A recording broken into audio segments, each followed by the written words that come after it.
భారత ఐక్యరైతు సంఘం జిల్లా సహాయ కార్యదర్శి.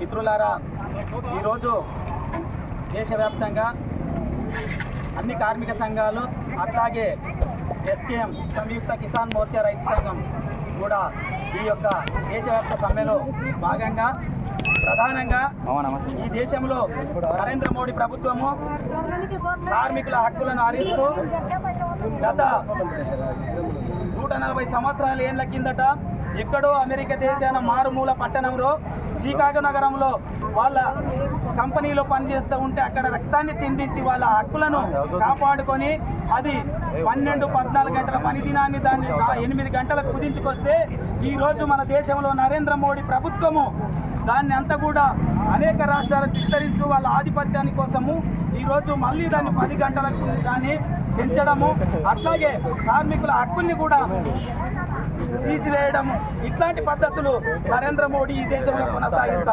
ఉన్నారు.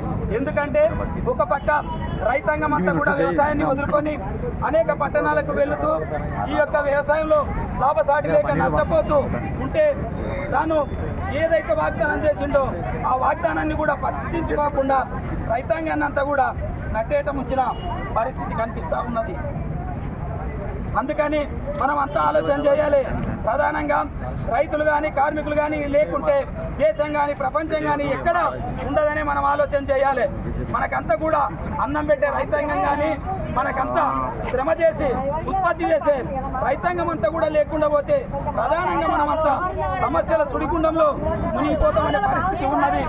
ఒక పక్క కార్మిక సంఘాలని ప్రయత్నం చేస్తేనే మన జీపీ వర్కర్కి అంతా కూడా 3 నెలల జీతం రిలీజ్ చేయడం జరిగింది.